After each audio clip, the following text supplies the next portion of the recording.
What's going on, YouTube? It is your girl Lauren Finesse, and we are back. Y'all already know why we're here. I set aside some additional time. I'm actually on my way to brunch. My girl Shavana is in town, and I gave myself a couple of options. Okay, I said I could go get a car wash, or I could pull up early and do my review. I decided to do the review because the sand situation in Arizona is real, and I just got a car wash like last week, and my car is already filthy again on the outside. So I was like, let me just pull up early to the brunch spot. I got a spot literally across the street. It's right here, downtown Phoenix. And I'm like, let me just go ahead and do my video. I got on my browns. Your girl is looking tan. Your girl is looking so tan. Like, this Arizona sun got your girl. Do I got a tan yet? A little bit. Okay. This Arizona sun got your girl looking golden brown. So, okay. If you haven't already, please go ahead, like and comment. As I always say, you can like and subscribe. You can go ahead and comment at the end of the video. Let me know you stopped by. Let me know what you think about the video, what you think about the commentary. But go ahead and like proactively like and subscribe. Y'all can do that on the front end. Yeah, and I'm squeezing y'all into my Sunday fun day. So I hope that y'all are, wherever you see this video, I hope it catches you on your best day, because I'm having a great day. Y'all already see the title, so you already know what it is. This is Love and Marriage, Huntsville, Season 8, Episode 3. And they are continuing to give us what we need. They're continuing to give us what we need on this show. Oh, wait. Before I go further, how y'all like my hair? These are mermaid braids. I saw this girl do them, and I decided to try them, and y'all, they came out so stinking cute. I dipped them yesterday, and then I didn't go anywhere yesterday, so I said I was gonna wait to take it down. But like, you can see some pieces that like I didn't dip it all the way up, so it's not curled all the way up there. But I think I did a good job, and I did record it and how I did these braids. So once you finish this video, go on over to my other video and watch these mermaid braids and how I put them together. Okay, I'm just in a good mood. Am I glowing? Because I feel like I'm in a good mood. I've been sick the past couple weeks, and now I am like, I'm feeling better. My bronchitis is like coming down a little. I was able to run on the treadmill this morning, so I got a workout in. Still got a little bit of a cough, but overall, I'm feeling so much better than I've been feeling in the past 2 weeks, health-wise. So send a prayer out for your girl, because it's been rough. Okay, the desert has been rough on your girl. But anyway, y'all know why we're here. Like I said, Season 8, Episode 3, Love and Marriage, Huntsville. I forgot the name, but the name don't matter. So let's go ahead and just kick it right off. The episode starts with Mel and Nell. They're playing pickleball, and Nell is so out of shape. She can't breathe. Mel looks good. Okay, Mel with her Season 1 short blonde number. Mel looks so good, and Mel is that girl. If you don't like Mel, I gotta kind of look at you sideways. Like, what is your beef with Mel? Because Mel is that girl. She gives very much that girl in every scene, in every aspect. It always gives main character, I'm that girl. So anyway, they get to talking back and forth, and of course Nell wants to know, why was Martell sent to jail? She doesn't agree with black men going to jail, because her son had to go to jail, which they talked about it last season. They touched on it. But the thing is, Nell, sometimes, and it's not just black men, women, whatever, sometimes people have to go to jail because people have done the wrong thing. Now, I am not oblivious to the fact that people are wrongly accused and incarcerated every single day. That's not what I'm saying. But what I am saying is, Martell did a thing and he deserved to go to jail. And just recently, if you guys haven't seen, he was recently convicted. So he was arrested. I guess this happened maybe, more than 6 months ago. This definitely happened last year, 2023. But Martell was recently convicted of that. He absolutely was going to, put out some revenge porn on Mel. He absolutely was going to do that. So he should go to jail. And as we start to listen to him more and more, his reasoning is just because he feels like Mel has an upper hand in the public. And so he wants to like bring her down a notch, and she refuses to come down off her throne, and he just wants to like make her life a living hell. And that's all that it is. Short answer, that's all that it is. So okay. So obviously this is not brunch. This is the next day. I got a message from my girl. They had already pulled up. So I went ahead and I went to brunch. So let's just jump right back in. So that was Nell and Mel playing pickleball. Mel is telling her like what happened. And Nell says, and this is a recurring theme in this episode. Nell kind of says, after she explained it, it made perfect sense. Like I understood why she did what she had to do. So the next scene, we get Stormy and this new girl, Trisha. I am Trisha. Y'all, Trisha's voice annoys me. I'm so sorry. She talks like she has a frog in her throat. She's like, I'm Trisha, and I'm in Huntsville. I hate it. I'm sorry, I hate her voice. She's a pretty lady though. Nice chocolate lady. She reminds me of Mississippi from what's the damn show? From the Pank. From P-Valley. She reminds me of Mississippi from P-Valley. Does anybody else get that vibe? Like she doesn't necessarily look like her, but she favors her. To me. That's what she kind of looks like. Anyway, they're talking, they know each other. Trisha went to school with Courtney, Stormy's husband. And, they know each other because she's from Huntsville. She is a trainer. She trains Destiny. So she knows all of the people. She knows Martell and like Marceau from the gym. So she does know this group.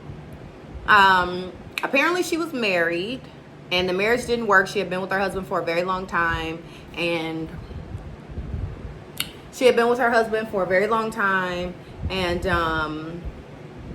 they got a divorce. Things just weren't working out. And now she has a new man, Ken, big muscle Ken. And Stormy's like, oh, I can see y'all together. Like, it makes sense now. Y'all are more equally yoked. Y'all are both into fitness. It's just a better fit. Trisha has 2 kids from her previous marriage, and Ken has a 13-year-old daughter from his previous relationship, but he's never been married. That conversation at the table was kind of blah. I'm not gonna lie. The Stormy scenes are kind of boring. They really are.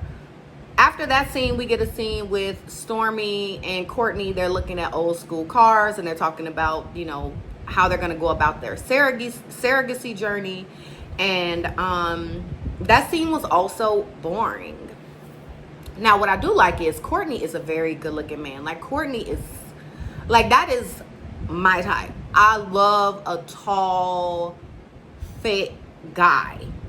Courtney is 100% my type. I'd like something about just like this big, muscly, like protective type of man. Just like, it don't get no better than that. I love a tall, fit guy. So Courtney looks good. So I didn't mind that scene because Courtney looked good. But whatever they were talking about, it was boring. I'm sorry, but Stormy, baby, bring your mama and your auntie back on. Because the surrogacy story, I'm bored. You meet up with Trisha. Trisha's also boring. It wasn't giving. Those scenes were not giving. There were like 5 scenes in the show. And 3 of them that had Stormy in it was boring. The scene with Stormy and Trisha at the restaurant, boring. We get introduced to Trisha. The scene with Stormy and Courtney at the car park place, boring. And the scene with with Trisha and Ken. Now, it was boring, but it was a scene for us to get to know them. Like I said, they're both into fitness, and they both have children from previous relationships, and they are thinking about getting together. They're basically talking about like them coming onto the show and what is it gonna look like. And Trisha's like, you know, Tisha wants her to train her, but she hasn't accepted it yet because she just doesn't know the relationship like with Tisha and Stormy, because Stormy is her friend. So she just doesn't want to like get caught up in mess and drama. That I can appreciate. Trisha, I can appreciate you for saying that. And I hope that she don't get caught up in the drama, because she does seem very genuine. Minus the frog in her throat. Minus the way she talks. I like Trisha.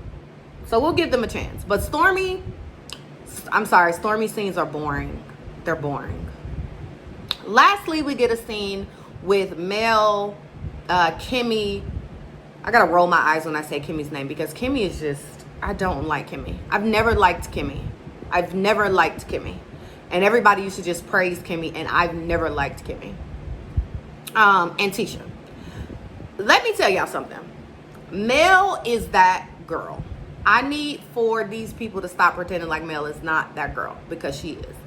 Mel, so they sit down, they go to like this botanical botanist type of place, and they're, you know, what they call it, shrooning plants, shrooning, grooming, whatever it is. And so they start off the conversation with catching up. Tisha, how have you been? Oh, me, Marceau, and the kids just came back from Africa. You know, Mel's like, oh, the whole family went this time. Yes, the whole family went this time. They show some pictures. They look cute. Kimmy, what's been going on with you? Well, I didn't get a chance to go on a trip this summer because my mom has breast cancer. And Mel, girl, why Mel tell me some, oh, I didn't know that. Mel, you absolutely knew that. But okay, for the camera, you producing. We get it. We got it. So Mel is like, you know, I didn't know that. You know, how's she doing? And basically, Kimmy was saying that her mom, while Kimmy got triple negative, and I don't, you know, I'm not a doctor. I don't know exactly how it works, but Kimmy's diagnosis was triple negative breast cancer, and her mom's was like triple positive, which I guess is more aggressive. I'm assuming, I think it's more aggressive. And so she was taking care of her mom over the summer, and her mom is, I think, in the clear now, but that's just what she's been doing. Okay, we got the pleasantries. They're like, well, Mel, what have you been doing? Because we've been seeing you in the blogs, specifically with Martell. Oh my God. I think I hear like a storm. Oh no, they cutting the grass. Y'all, I thought that was like a tornado horn, because today in Arizona it is, can y'all hear that? That's the riding lawnmower. They're doing the grass. Anyway, so they're like, what's going on with you, Mel? What's going on? So she's like, you know, y'all seen what's going on in the blogs. Y'all seen. And Tisha was like, well, is it true that you took out a warrant and you got Martell arrested? And is it true? And Mel had to explain, listen, when Martell initially, okay, because this is loud. Hold on. Okay, sorry, y'all. I'm back. That was distracting. So anyway, so Tisha, so Mel explains that what happened is Martell, he had previously sent that text message with the threat of releasing that revenge porn video. And she said she let it slide. She was like, I let it slide. Like, he crazy. We know he crazy. And she just was, you know, paying him dust. And then she said it wasn't until Coleslaw came out and was saying that she had the video and that her sister saw the video. And so it's like, okay, now you circulating our private video. That's a problem. So now, yeah, I need to go to the authorities, because same thing she told Nell. I don't want my kids on the internet and seeing their mom like that. And nobody should want that. So whether you are a mom, a dad, whatever, you do not want your children or potential children to see you in a compromising position on the internet. Not if that's not your job and you don't care. But like, Martell is a dirtbag. for even thinking about doing that to his ex-wife and mother of his children.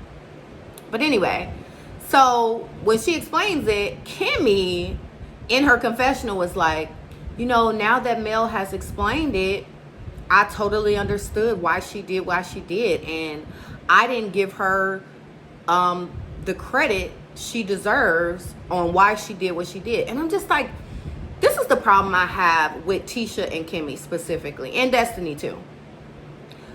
Y'all never give Mel the benefit of the doubt. In y'all mind, for whatever reason, Mel is just out here, on a rampage trying to tear Martell down because Martell is such a good dad. He's such a good guy. And she's bored. It is quite the opposite. That man constantly harasses her. She pays him dust. And then that annoys the narcissist in him, that she pays him dust. That is the part that cuts him every single time, is that he does not have the connection to her. He doesn't have the control over her. He does not have the power over her that he once had. And I don't even know that he ever had power over her, but she's made it to a point now where she's not even giving him any energy. And that bugs him. That kills him. Why would you think, Kimmy or Tisha, why do y'all think that she would just get this man locked up for no reason, like she's bored? Like when Kimmy said that, I was so irritated, because why did you think she did it? Why did you think what happened? Like, what did you really think? She just woke up one day and said she wanted him arrested?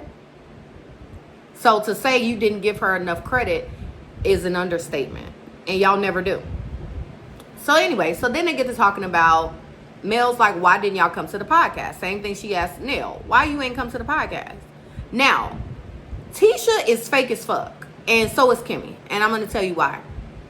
Tisha's response in front of Mel made 100% sense to me. Last time I came to an event from yours, I got escorted out. So in order for me to come to an event that you're hosting, I need to be personally invited. That is valid. That is 100% valid. I was with Tisha. But if that is indeed the case, why were you sitting with Destiny talking shit about Mel? Why?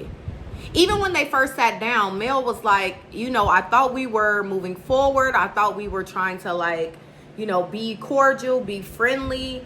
And Tisha was like, you right, it's me, you right. I ain't been calling, and you have been putting forth the effort, and I haven't been. Exactly. Because Mel, it sounds like Mel has been putting forth the effort to be more friendly to y'all, because y'all claim that she's like the devil and the worst person ever.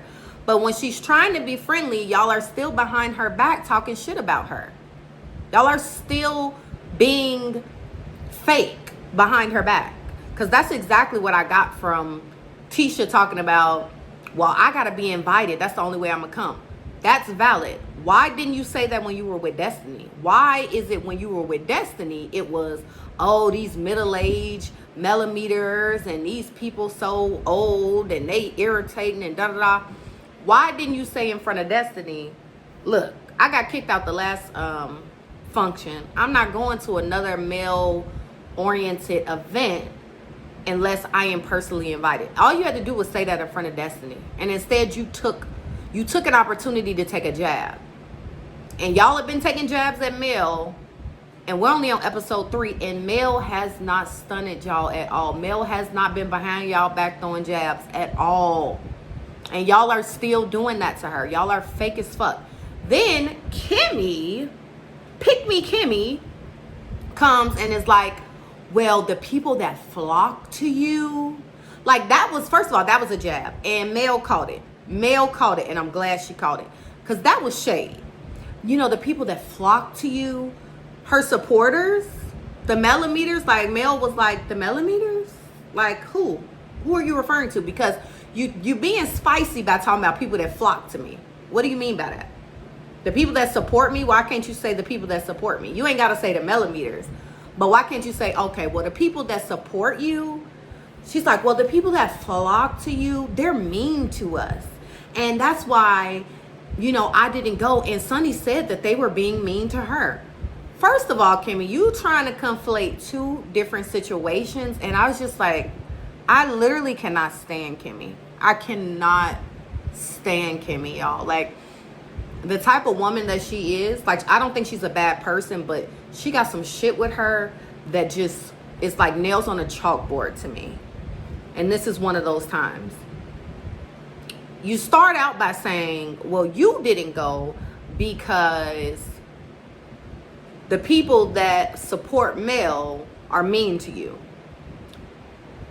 But then you say, Sonny told you that they were being mean to her, and that's why y'all didn't go. First of all, you didn't even know what happened with Sonny. That was after the event. Mel said, why didn't you come? That's before the event. Why didn't you come?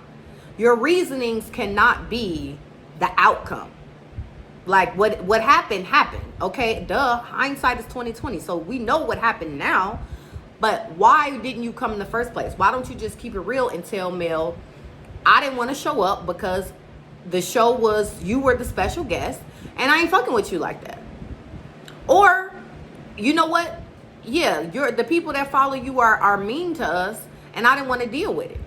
But then you doubled down, and you kind of like, not doubled down, but you kind of like backpedaled a little bit when she called you out and said, my supporters? Well, why would they be mean to you? See, no. Kimmy, people are mean to you because of the shit that you do. It don't have nothing to do with Mel. You're a pick-me. Your husband is freaking on you when you don't want to. He basically sexually assaulting you. He done played in your face countless amount of times. Then you turn around and you always have this special place for Martell, even though Martell continues to show up as a dirtbag. Martell continues to show up as a shitty person. Even as recently as a couple days ago, I saw something where Kimmy was saying that Martell is a good guy. Girl, where? That's why people are shitty to you, the fans, because of you. Like, stop blaming that on Mel. Then, Kimmy, then you were an asshole to Kiowa. Hello. And yeah, y'all can try to shake and bake it 20 different ways. You were a side piece to Maurice when he was with Kiowa. You were.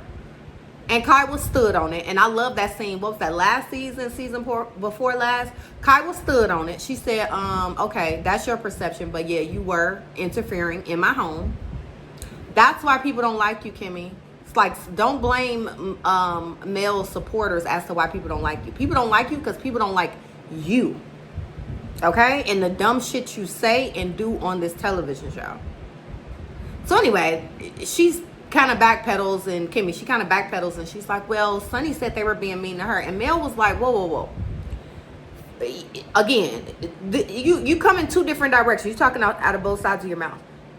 The reason why people were mad and coming at Sonny is because Sonny is Sonny is not a good person. Like, let me not say that. I won't say she's not a good person, but Sonny did some foul shit. And of course, the supporters of the show, whether you like Destiny or not, you can't be someone's confidant and know their private business about certain things and then capitalize off of it by going and dating their ex. Now, I did say in my first review that I don't think Destiny was telling her all of her business, and I do think Destiny was telling her stuff, but I don't know that Destiny was getting deep and personal like that with her. Very may well have been. And I was trying to give Sonny like the benefit, but like after last week's episode and Sonny just being so defensive, she shows up like she sits in that guilt. And you wouldn't be feeling that guilty if you didn't do something that you know was like morally wrong, right? You know that you did something wrong. So Sonny gonna have to figure it out. They're gonna be mean to you for the rest of the season, and it's just gonna be what it's gonna be. What else did they talk about? I think that was it. Yeah, that was the episode. So next week we are gonna see. Oh, I forgot this part. So earlier when Nell was with Mel playing pickleball, she was talking about their daughter Lexi, the one that flipped out last season. She went to the blogs and was saying that Nell was a side chick, and because you know that's not Nell's daughter, that's Chris's daughter from his previous marriage. And Lexi's going around on the blog circuit, or was, telling people that Nell was a side chick. Let me tell you something. I saw last season that Lexi gives very much entitled. That's what I get from it. Now, it is, I'm not going to discount her experience, that she feels like Nell came in and sort of stepped on her parents' relationships and now they're together. But Nell and Chris have been together like 20 plus years. So, right. So they've been together at least 25, 30 years or something like that. So I think at this point, her going around to the blogs, telling all their business, their family business, is kind of played out. Now, I didn't see the interview, so I don't know the tone of the interview, if she was being like nasty, but it was unnecessary for her to go on the blog and talk about that when her dad has been with the new mom for years and years and years. That y'all got siblings, everybody is grown. There's no kids, everybody's grown. So it's just kind of like, she didn't need to do that, but you know, she wanted to get her a little interview in and be seen, and now she's been seen. So we're gonna talk about that next week, where Martell is talking about, yeah, because Nell was a side chick. Like, Martell, don't call my wife a side. She was never a side. Like, Martell is trash. Anyway, y'all, please go ahead and like, comment, and subscribe. Let me know you stopped by. Share this video if you're on Twitter, if you're on Instagram, and yeah, I'll see y'all next week. These people crazy. All right, guys, bye bye. No, they know.